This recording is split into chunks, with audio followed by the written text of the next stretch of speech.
So next step natin dito mga Joy, maglagay na tayo ng pattern. So kailangan lang natin ng mga paper tape. Tsaka ito.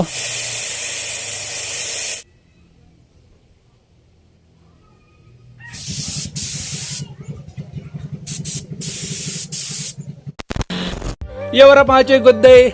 So ito, naka-ready na yung crankcase ni The King Bob. I-repaint natin. Ready to paint itong crankcase mga Joy. Malinis na to. Ayan. So tinakpan ko na yung mga kailangan takpan. Pulbos na yan. Primer na tayo mga Joy. Anti-corrosion na kulay green.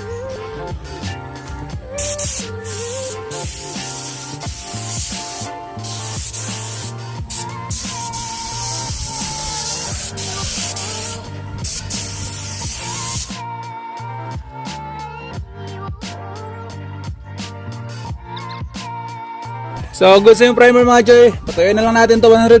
Then mag-base tayo ng white. Kasi yung gagawin nating kulay nito, pintura nito is yung aray na aray inspired. Medyo uso na rin yun ngayon. Kaya yun na lang yung gawin natin. So hanap lang ako ng design na aray mamaya sa internet. Then pa-print ko na lang. Then ayun, bigyan ko kayo ng tips kung paano gawin. So patayin muna natin. Then base tayo ng white.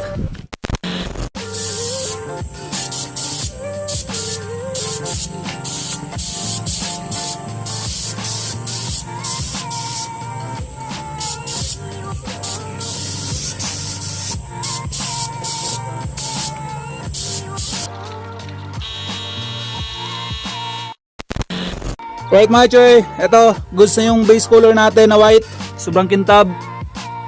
Ayan, kinapalan ko na para sure na hindi kita yung primer natin. Kulay green pa naman. So next step natin dito mga Joy, maglagay na tayo ng pattern. So kailangan lang natin ng mga paper tape. Tsaka ito, nagpagawa ako, nagpa-print ako ng mga design, magiging design. Pinaprint ko na para di ako mahirapan sa pag-layout. So meron tayong aray helmet dito. Ayan. Star line, then mga star, maliliit tsaka medyo malalaki. Then merong honeycomb design dito. Then itong tie word na to. So ang ibig sabihin nito is The King Bob. Demon yung King Bob na pinaikli kaya The King Bob na lang. Ito pala mga Jess, hindi to band paper. Ano to? Photo sticker, photo paper or photo sticker. Photo sticker ata to.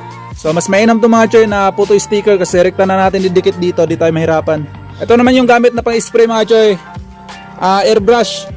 Ito, ayan, napakaliit. Nabili ko lang to sa Shopee. Ito yung brand. So meron siyang filter. Then ito, quick release. Ayan, rekta dito. Then isa din pala sa kailangan natin, itong cutter.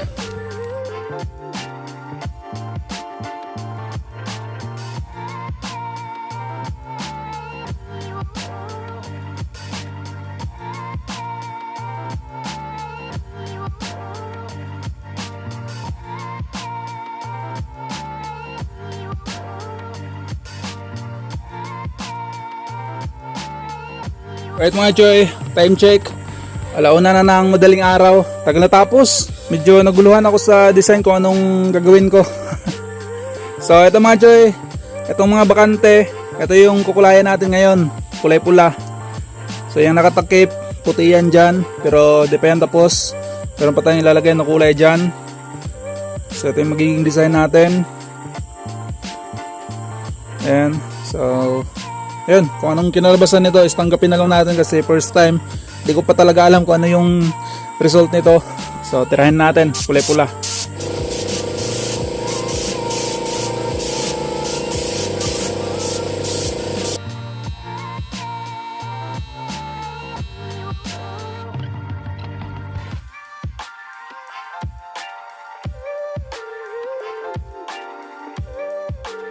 So yun mga Joy, basta pa to. Pero sapawan ulit natin ng kulay black. Hindi itong buong napinturahan mga Joy, yung mga gilid-gilid lang, pang detail.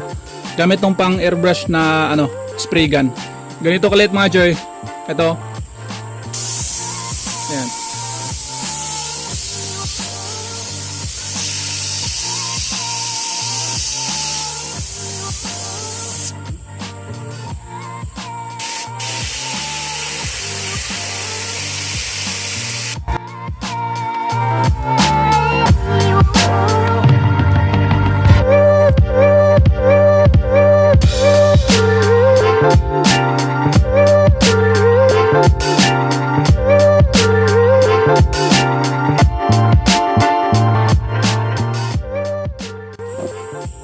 So medyo patuyuin muna natin mga Joy para hindi maglapta kapag tinanggal yung mga sticker.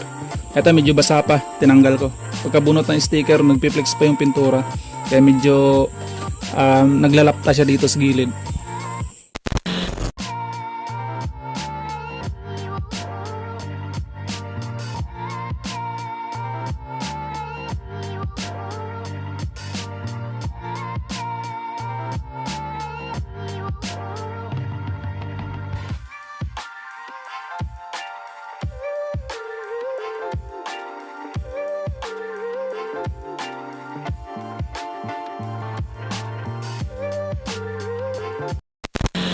Alright mga Joy, good morning again.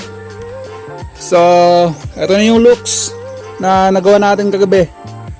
Hindi pa tapos.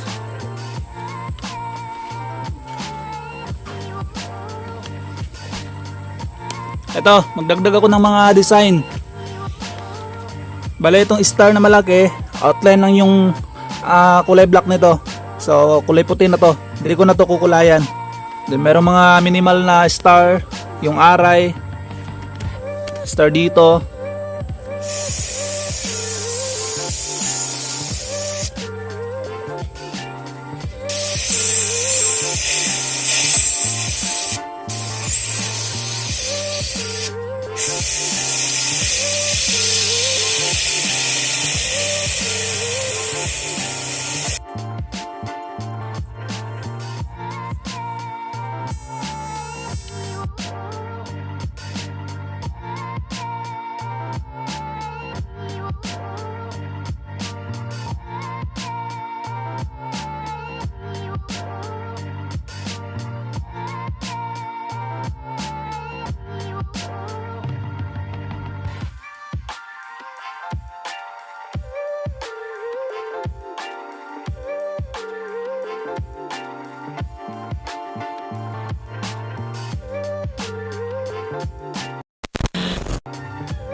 Right mga Joy, ito lang yung kinaya ko. Tapos na yung design. Ito na yung final na looks. Balang ko lang ito is top coat na lang.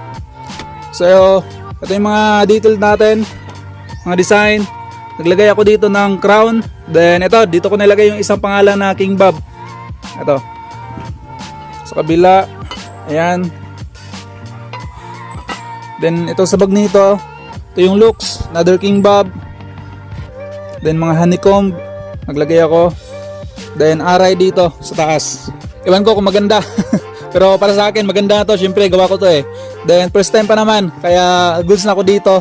Basta unang gawa, wala talaga tayong no choice kundi tanggapin na lang kasi unang gawa nga eh, wala pa tayong experience. So naglagay ako dito na isang star, honeycomb. Yun yung pinaka-design natin. Sana babagay ito kay The King Bob, yung kulay. So ito top coat na natin mga Joy. Gamit ko na top coat is Casio Clear ng Ansal.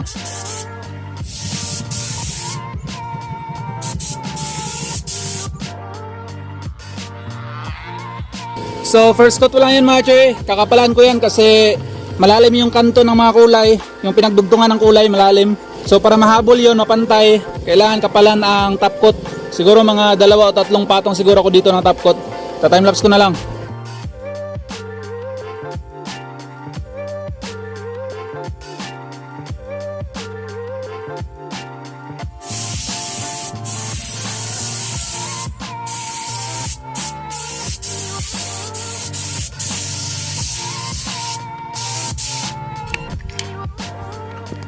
Napakakapal ang top coat natin mga Joy. Yun oh. Kita nyo yan kung gaano kakintab. Kailangan talaga siyang kapalan eh. Para mahabol yung pintura na malalim. Yung pinagdugtungan. So ang kalaban natin dito is yung tulo. Sana hindi magtulo. Right, goods na to mga Joy. Makapal na. So patuyuin na lang natin to 100%. Pwede natin to bilad, pwede rin hindi.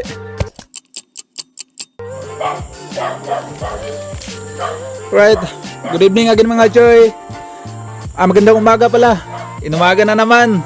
Ano na ngayon? Alas 12 na ng madaling araw. So ito na yung finish ng gawa natin. Tuyo na. Mga 5 hours na to mula nung natapos siyang matapkot. 5 or 7, ganon. Mga 7 hours ata. Ingay ng aso. Oops. What's up, ban?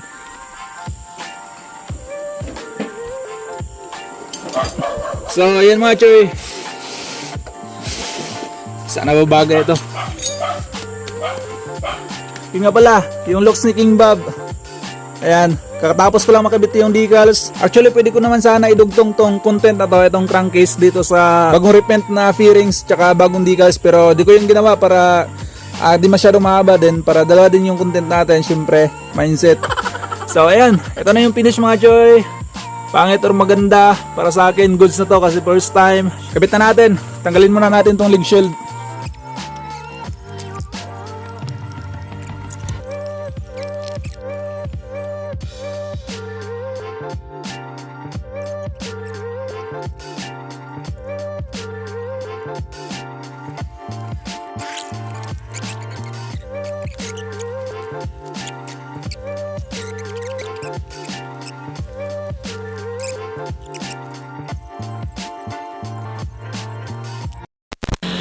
Alright, good day again sa inyo mga choy. So yun, finally nabuo na natin ulit si The King Bob.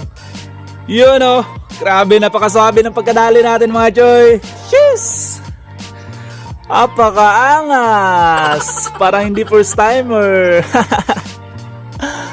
Para sa akin mga choy, bumagay naman siya sa kulay ng fairings natin, pati sa decals. So yan, yun yung pinaka looks. Alright, kabit ko muna yung fairings, then tingnan natin yung tindig. Alright, eto na mga choy. Sheesh! Grabe ang init mo King Bob. Nice. So, napansin ko lang mga choy, na lakas ng aura ni King Bob ngayon. Sobrang attractive niya para sa akin. Yung pagkakablend ng kulay sa kanyang decal, sa design, pati sa crankcase natin, sa kulay red. Grabe. Para sa akin, wala akong masabi ni The King Bob ngayon mga choy. Siguro sa lahat ng naging looks na mga setup natin kay The King Bob na carb tsaka dito kay If I, is ito na ata yung pinaka good looks para sa akin mga choy na nabuo ko. Yung looks, yung aura, lakas makahype. Dahil siguro sa kanyang decals na nag-aapoy-apoy. Ewan ko, pero grabe, super thankful ako na nabuo ko tong ganitong looks ngayon. Sheesh, sarap. Sarap sa mata. Yun oh.